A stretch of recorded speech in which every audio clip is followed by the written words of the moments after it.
Today's lesson, section 11.2b. Here we're going to be talking about finding an equation for an ellipse that satisfies the given conditions.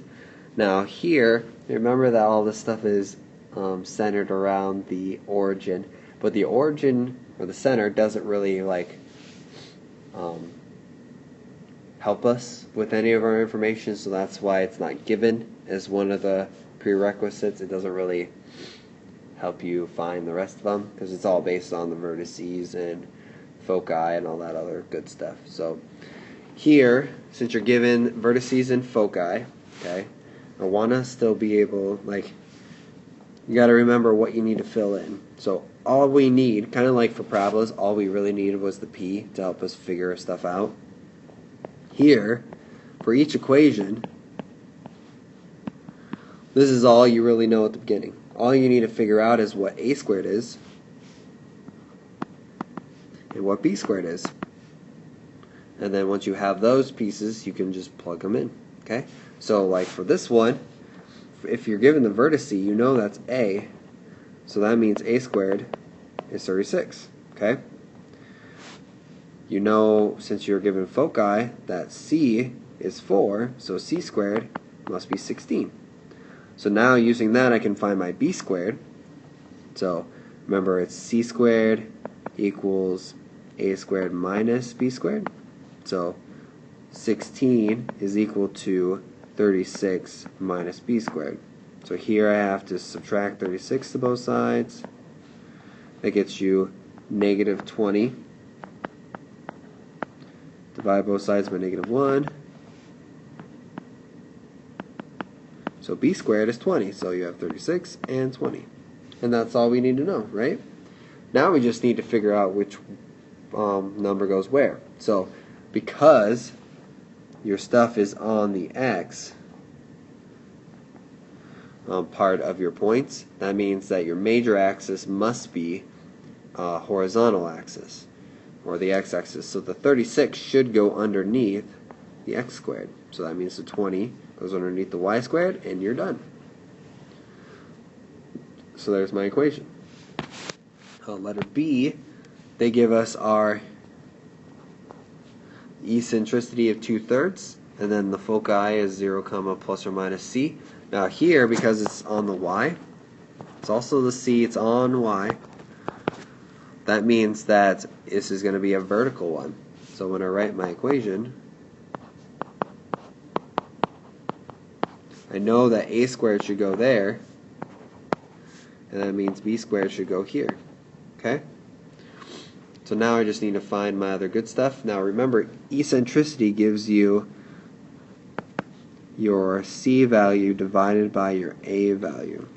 So if you know your eccentricity value is 2/3 and the c is actually supposed to be 6, that can help you find what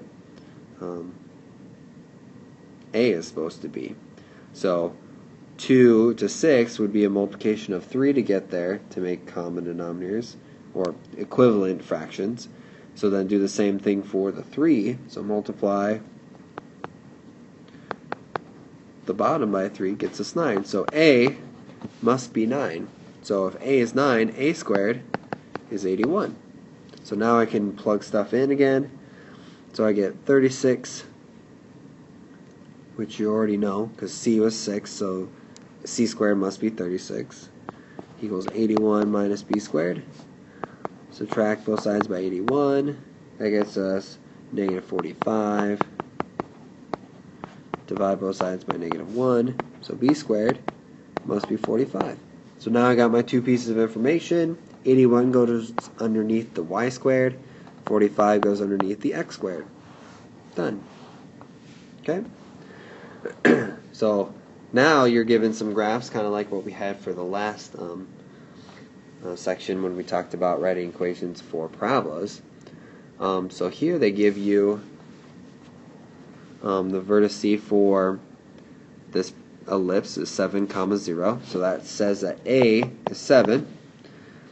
It also tells you the other point on the ellipse where it intersects, so that must be the minor axis of vertice. So Since it says 0, 3, it's got to be 3.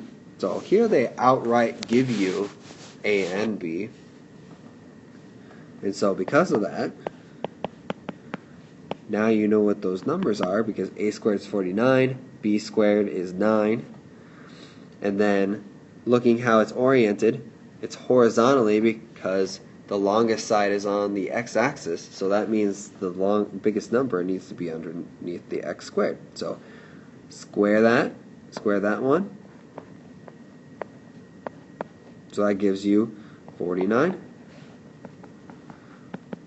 And then the other number 9 goes underneath the y squared. Done. Okay? Now here for letter D, they give you what looks like to be the minor axis. Okay? So then that means that B is 4. So B squared must be 16. They also give you C is 25 or 5. So that means C squared must be 25. So let's use our Pythagorean theorem again. So 25 equals A squared minus 16. Let's add both sides by 16. That gets you 41. So now you have both pieces that you want. It looks like it's elongated on the y-axis. Also, your foci is on the y-axis, so that would tell you that y squared must be the longer side, or the bigger value. So x squared should be underneath, should be 16, and then y squared should have a 41 underneath. And that's our answer. Okay, so just remember that your foci and your vertices should be on the major axis, and then use your other terms to help you kind of put this together. And remember, you don't need to know what A and B are, you just need to know what A squared and B squared are. Alright, have fun.